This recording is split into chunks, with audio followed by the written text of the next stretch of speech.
तीन बड़े ट्रिगर जो ईटीएच में ला सकते हैं अगली महातेजी।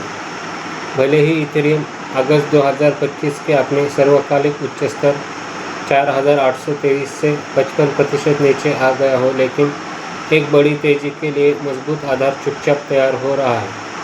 दुनिया की दूसरी सबसे बड़ी publicly listed Ethereum treasury company SharpLink gaming के सीईओ जोसेफ चालोम, जिनके पास 8,61,000 से अधिक ईटीएच का रिजर्व है, का मानना है कि इथेरियम को अपनी रफ्तार वापस पाने और अगले मार्केट चक्र पर राज करने के लिए केवल 3 उत्प्रेरकों की आवश्यकता है। पहला महत्वपूर्ण ट्रिगर अमेरिका में digital asset market clarity act का वापस होना है।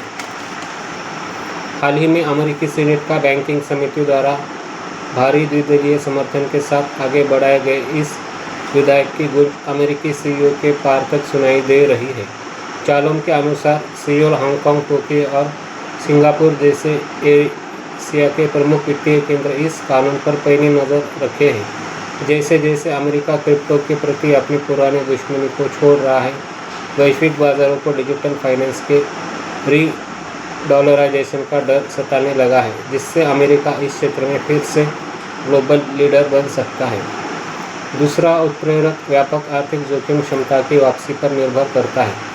चालोम का तर्क है कि क्रिप्टो संपत्तियों में लिक्विडिटी वापस आने के लिए मौजूदा भू राजनीतिक तनाव का कम होना और एआई थीसिस का थोड़ा ठंडा पड़ना बेहद ज़रूरी है। जैसे ही पूंजी इस ओवर एक्सटेंडेड टेक नैरेटिव से बाहर निकलेगी, इथेरियम इसका सबसे बड़ा लाभार्थी बनेगा। अंततः इथेरियम के दीर्घकालिक प्रभुत्व का सबसे बड़ा जरिया रियल वर्ल्ड एसेट टोकनाइजेशन का तेज़ी से विस्तार होना है।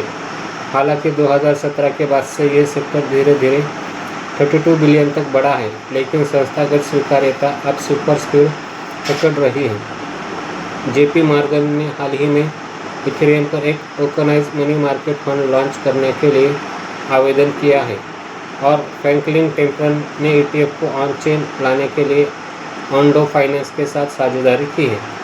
चालोम का अनुमान है कि यह संस्थागत बदलाव अगले 1 साल के भीतर टोकनाइज आरडब्ल्यूए को अरबों से बढ़कर 500 बिलियन या 1 ट्रिलियन तक ले जा सकता है। इन विनियमित साधनों के लिए निर्विवाद रूप से पहली पसंद होने के कारण इथेरियम आने वाले समय में एक बड़ी तेजी के लिए पूरी तरह तैयार है।